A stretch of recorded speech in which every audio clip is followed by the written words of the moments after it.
Assalamualaikum warahmatullahi wabarakatuh.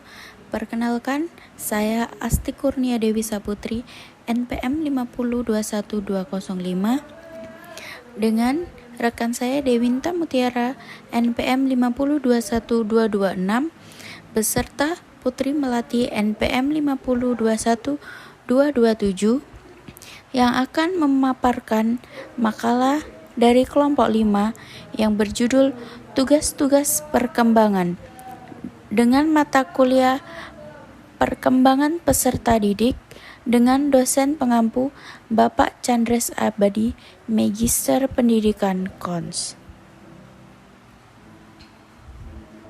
Baiklah, saya akan memaparkan makalah yang telah kami buat. Yang pertama, pengertian perkembangan.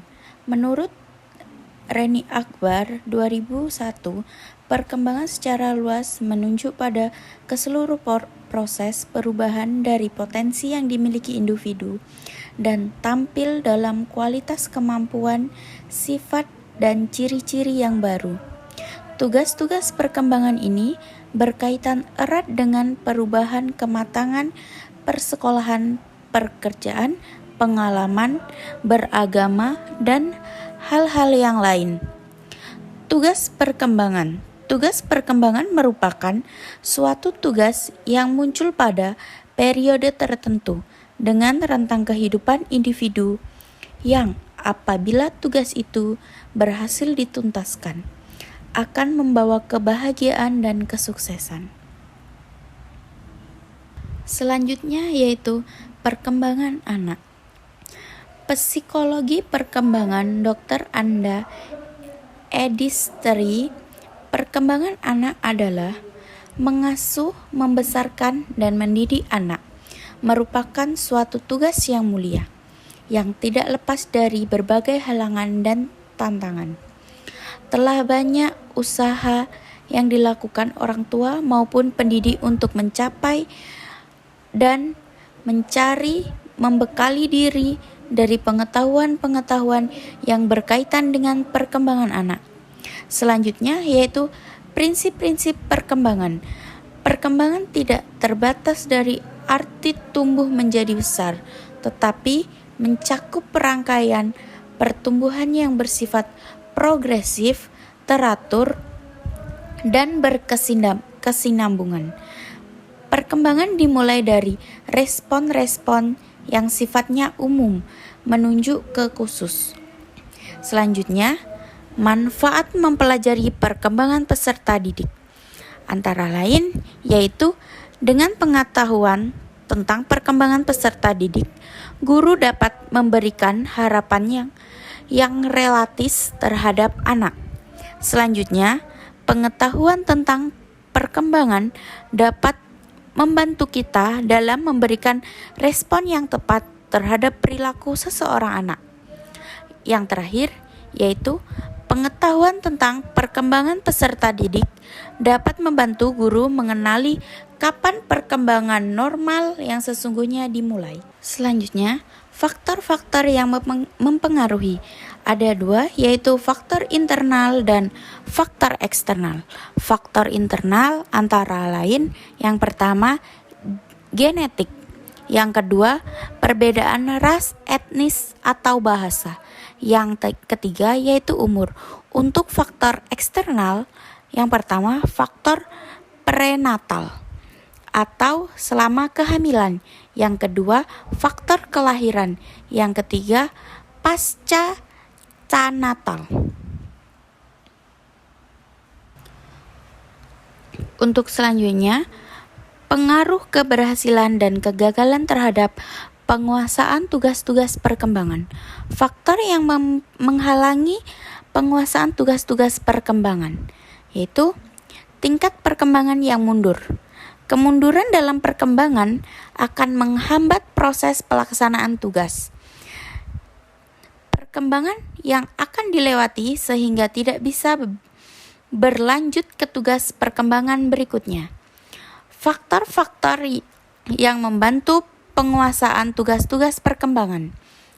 Tingkat perkembangan yang normal atau yang diselaraskan, perkembangan fisik maupun psikis yang normal akan memudahkan individu untuk menuntaskan tugas perkembangannya. Tahap-tahap perkembangan. Ada beberapa tahap perkembangan, antara lain perkembangan masa bayi, perkembangan masa kanak-kanak awal, perkembangan masa kanak-kanak akhir, perkembangan masa remaja, perkembangan dewasa dini, perkembangan dewasa madya, dan yang terakhir, perkembangan masa lansia. Implikasi tugas-tugas perkembangan terhadap pendidikan. Implikasi perkembangan biologis dan perspektual.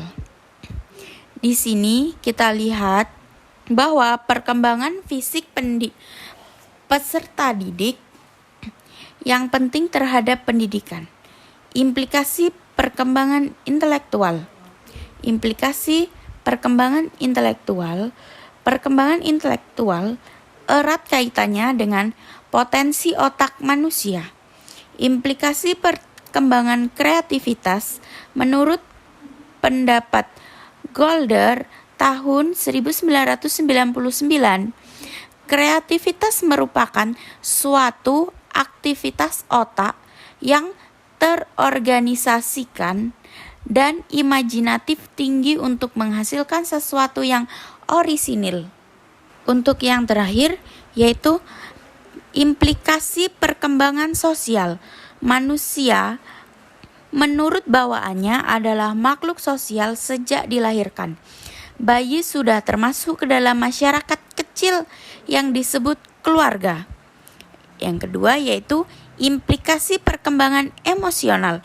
Menurut Sarwono tahun 2005, merupakan keadaan pada diri seseorang yang disertai warna efektif, baik pada tingkat lemah maupun pada tingkat yang luas. Selanjutnya, implikasi perkembangan moral. Moral bukan hanya memiliki arti bertingkah laku, sopan santun, bertindak dengan lemah lembut, dan berbakti kepada orang tua, melainkan selalu berkata jujur, bertindak konsekuen, bertanggung jawab. Itu termasuk pada moral yang perlu dikembangkan dan ditanamkan dari diri sanubari anak-anak sejak dini. Yang terakhir yaitu implikasi perkembangan spiritual. Anak-anak sebenarnya telah memiliki dasar-dasar kemampuan spiritual yang dibawanya sejak lahir.